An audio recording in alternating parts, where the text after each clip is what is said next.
Hello दोस्तों, स्वागत है आपका हमारे चैनल कहानियाँ घरों की। दोस्तों, हमारी कहानी के पिछले भाग में आप सभी ने देखा कि किस तरह अचानक से एक लड़की जिसका नाम मधु था, अभय से लिफ्ट मांगकर उसकी गाड़ी में बैठ जाती है और फिर उसे बताती है कि उसका इस शहर में कोई नहीं है। अभय भी उस पर फिदा हो जाता है और उसे अपने घर ले आता है। रात भर घर में रुकने के बाद जब सुबह अभय व लड़की नाश्ता कर रहे होते हैं, तभी दरवाजे पर अधेड़ उम्र के एक अंकल आंटी आ जाते हैं। वे सीधे मधु के बारे में अभय से पूछते हैं तो अभय अचंभे में पड़ जाता है। दोस्तों, आइए देखते हैं हमारी कहानी में आगे क्या होता है। आखिर कौन थी मधु, क्या था उसका प्लान, वह क्यों रुकी थी अभय के घर में।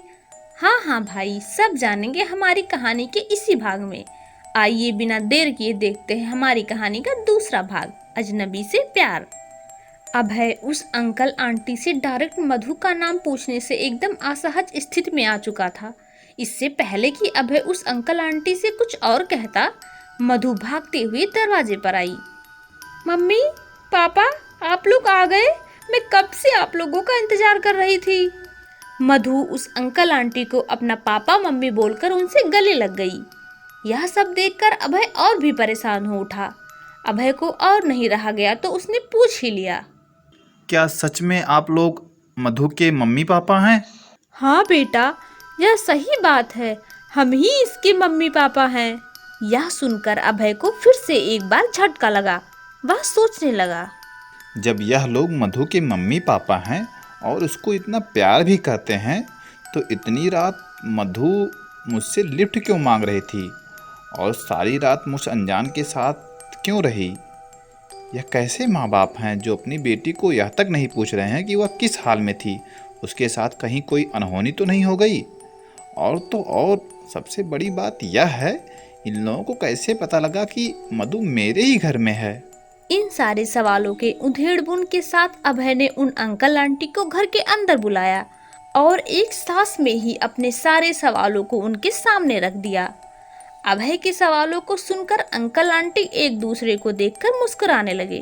तुम्हें तुम्हारे सारे सवालों के जवाब जरूर मिलेंगे, लेकिन इस समय हम मधु को लेने आए हैं और उसे ले जा रहे हैं। लेकिन आप मधु को ऐसे नहीं ले जा सकते।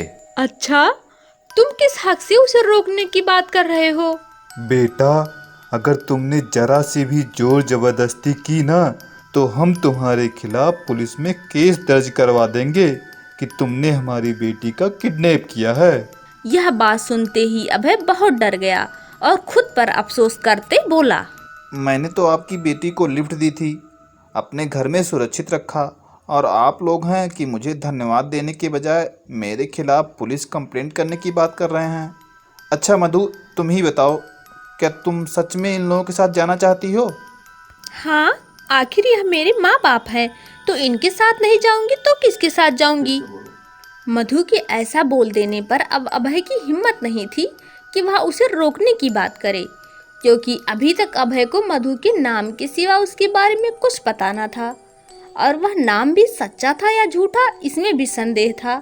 मधु अपने मम्मी पापा के साथ अपने घर जाने लगी, लेकिन जाते जाते मधु के पापा ने अभय से एक बात कही, बेटा, तुम मेरी बेटी और हम सबको कभी नहीं भूल पाओगे, और अगर तुमने हमारा पता लगा लिया कि हम कौन हैं, कहाँ से आए हैं, कहाँ रहते हैं, तो मैं तुम्हारे सारे सवालों का जवाब दे दूंगा। ऐसा बोलते हुए वे मधु को लेकर वहां से चले गए। लेकिन जाते जाते मधु के पापा ने अभय को जो चुनौती दे दी, उससे अभय परेशान रहने लगा। अभय को एक नज़र में ही मधु से प्यार हो गया था। धीरे धीरे यूं ही दिन गुजरने लगे, लेकिन कभी कभी तो अभय का मन करता कि सब कुछ छोड़ छाड़ कर मधु को ढूंढने निकल जाए। वह फिर सोचता, आज वह जिस मुकाम पर है वहाँ बहुत मेहनत करके पहुँचा है। 3-4 दिन के बाद जब एक शाम अभय अपने बिस्तर पर लेटा हुआ था, तो एकदम से उसे मधु याद आने लगी। मधु के साथ बिताए हुए छोटे से लम्हे उसे परेशान करने लगे। बहुत कोशिश के बाद भी अभय मधु को नहीं भुला पाया, तो उसने मधु को ढूंढने का फैसला किया। इतने बड़े शहर में 3 अनजान लोगों को ढूंढ पाना बड़ा ही मुश्किल काम है। मुझे अपने केबल ऑपरेटर दोस्त की मदद लेनी होगी, क्योंकि वह हर घर में केबल और टीवी ठीक करने जाता है, तो शायद वह मेरी मदद कर पाए। तुरंत ही अभय अपने दोस्त को फोन करके अपनी सारी बात बताता है। दूसरे ही दिन अभय ने अपने घर की सीसीटीवी फुटेज से मधु और उसके माता पिता की तस्वीर निकालकर उनको खोजना चालू कर दिया। उन लोगों ने अपने एक दोस्त जो साइबर क्राइम की ऑफिस में काम करता था उससे भी मदद ली। तीसरे ही दिन उन्हें सफलता हाथ लगी। एक टैक्सी स्टैंड पर वे तीनों एक टैक्सी में बैठते हुए देखे गए। पता लगाते लगाते अभय और उसका दोस्त मधु के गांव जा पहुंचे, लेकिन उस गांव में पहुंचते ही अभय उदास हो गया। तो उसके दोस्त ने उससे पूछा, क्या हुआ यार, इतनी खोजबीन के बाद तो यह गांव मिला, तू खुश होने के बजाय इतना दुखी क्यों हो गया? क्या बताऊँ यार विनय, इस गांव से हमारा पुराना नाता है। यह वही गांव है जहां के जमींदार ने मेरे माँ बाप की हत्या कर दी थी और मेरा सब कुछ छीन लिया था। तो क्या तुमने उस समय पुलिस कंप्लेन नहीं की थी? यार, पूरे गांव में किसी की हिम्मत नहीं थी कि वह जमींदार के खिलाफ गवाही दे दे, इसलिए मुझे भी अपनी जान बचाकर वहां से भागना पड़ा था। सोचा था कभी इस मनहूस जगह पर नहीं आऊँगा, लेकिन अब आ ही गया हूँ तो मैं अपना सारा हिसाब चुकता करके जाऊँगा। थोड़ा ठंड रखो अभय, सबसे पहले हमें वह काम करना है जिसके लिए हम यहाँ आए हैं, आगे की आगे देखेंगे। अपने दोस्त के समझाने पर अभय सीधे मधु के घर पहुंचता है और मधु के घर की डोरबेल बजाता है। घर का दरवाजा खुलते ही मधु के पापा अपने दरवाजे पर अभय को खड़ा देखकर बहुत खुश हो जाते हैं। मुझे विश्वास ही नहीं, पूरा यकीन था कि तुम हमें खोजते खोजते एक दिन यहाँ जरूर आओगे। आ जाओ बेटा, घर के अंदर आ जाओ। घर के अंदर बुलाकर मधु के पापा अभय और उसके दोस्त के लिए नाश्ता पानी की व्यवस्था करने लगे, लेकिन तभी अभय ने उन्हें बीच में ही रोकते हुए कहा, जी, मुझे किसी चीज़ की कोई आवश्यकता नहीं है, आप परेशान मत होइए। मैंने आपको खोज निकाला, बस आप अपना वादा पूरा कर दीजिए और मुझे मेरे सारे सवालों का जवाब दीजिए। बेटा, अगर तुम हकीकत जानना ही चाहते हो तो लो सुनो। मैं और तुम्हारे पिताजी बहुत अच्छे दोस्त थे। हम दोनों साथ ही काम करते थे।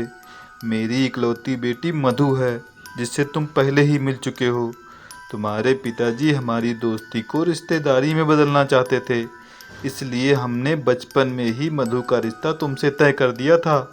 लेकिन कुछ सालों बाद ही तुम्हारे माँ बाप के साथ वह जमींदार की बात सुनते ही अभय भड़क उठा और बोला, उसकी तो बात ही मत कीजिए, उस वाक़ये को मैं याद नहीं करना चाहता, लेकिन अब यहाँ आ ही गया हूँ तो उसका भी हिसाब चुकता करके जाऊँगा। बेटा, मुझे माफ़ कर दो। उस समय मैं भी जमींदार के डर से अपनी जान बचाने के लिए सबकी तरह चुप रहा, और जब मैं चुपके से तुम्हारे घर गया तब तक तुम गांव छोड़कर जा चुके थे। मैंने तुम्हारी बहुत तलाश की, लेकिन तुम नहीं मिले। लेकिन एक दिन अखबार में तुम्हारी कामयाबी की खबर छपी, तो मैं और मधु तुम्हें ढूंढते ढूंढते तुम्हारे ऑफिस आ पहुँचे। बेटा, मैं अपने स्वर्गवासी दोस्त की आखिरी ख्वाहिश को अधूरा नहीं छोड़ना चाहता था। बेटा, अगर हम डायरेक्ट आकर तुमसे कहते तो शायद तुम्हें यकीन ना होता, इसलिए हमें यह सब नाटक करना पड़ा। अब तो मधु भी तुम्हारा कैरेक्टर जान चुकी है बेटा। उस रात जब मधु तुम्हारे पास थी तो हमारी नजरें तुम्हारे घर पर ही थी। माफ करना बेटा, हमें यह सब करना पड़ा, लेकिन हम भी मजबूर थे। हम यह जांच करना चाहते थे कि कहीं तुम शहर आकर गलत आदतों के शिकार तो नहीं हो गए। लेकिन बेटा, उस रात तुम्हारे घर में रहने के बाद हमें मधु ने बताया कि तुम एक कामयाब इंसान होने के साथ बहुत अच्छे चरित्र के मालिक भी हो। हम तुम पर कोई दबाव नहीं बना रहे हैं बेटा। अंतिम फैसला तुम्हारा होगा, जैसा तुम्हें सही लगे। अभय यह सब सुनकर बहुत हैरान था कि वह मधु जो उसके साथ उस रात कमरे में थी, उसकी होने वाली पत्नी है। उसने फिर से मधु के पापा से सवाल किया, आपकी इन सारी बातों का मैं कैसे विश्वास करूं कि मेरा और मधु का रिश्ता बचपन में ही तय हो चुका था? मुझे पता था कि तुम यह सवाल जरूर करोगे, इसलिए मैंने तुम्हारे पिताजी का लिखा हुआ यह अंतिम खत बड़ा संभाल के रखा था। तुम्हारे पिता ने अपने अंतिम समय में मुझे यह लेटर देते हुए कहा था कि जब मेरा बेटा बड़ा हो जाएगा तो उसे यह लेटर दे देना। मधु के पिता के हाथों में वह लेटर देखकर अभय ने झटके से वह लेटर उनके हाथों से अपने हाथ में ले लिया और उसे खोलकर पढ़ने लगा, जिसमें लिखा था, बेटा, मेरा बहुत खून बह चुका है। मुझे नहीं लगता कि मैं अब बच पाऊंगा। मधु के पापा ने मुझे बचाने की बहुत कोशिश की, लेकिन शायद डॉक्टरों ने भी जवाब दे दिया है। मेरा अंतिम समय आ चुका है, इसलिए मुझे यह खत लिखना पड़ रहा है। बेटा, याद रखना, अगर ज़िंदगी में कभी अकेले पड़ना तो बेझिझक मधु के पापा यानी अपने ससुर के पास चले जाना। हाँ बेटा, यह सच है।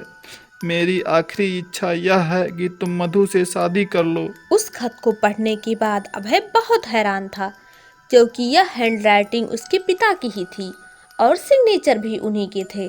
अंकल, कोई भी फैसला लेने से पहले मैं एक बार मधु से बात करना चाहता हूँ। खुशी खुशी मधु के माँ बाप ने अभय को मधु से बात करने की इजाजत दे दी।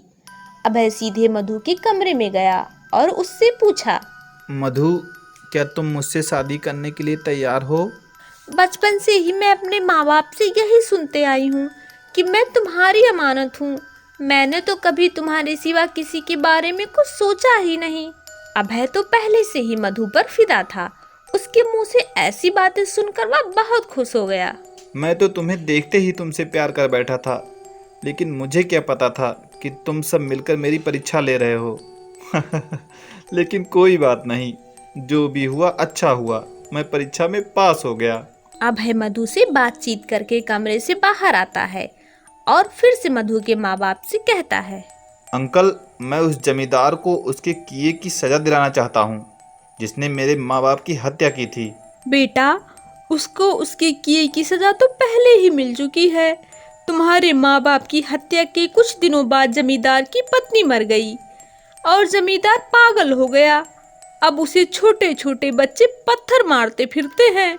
बेटा, जो जैसा करता है वैसा ही उसे फल मिलता है। कुछ दिनों बाद अभय और मधु की खूब धूमधाम से शादी हो जाती है और सभी खुशी खुशी रहने लगते हैं। दोस्तों, उम्मीद करती हूँ आपको हमारी कहानी पसंद आई होगी। ऐसी ही कहानियाँ देखने के लिए हमारी वीडियो को लाइक कर दीजिए और सब्सक्राइब करने के साथ साथ घंटी जरूर दबा दीजिए, जिससे आने वाली नई कहानी की नोटिफिकेशन आपको मिलती रहे।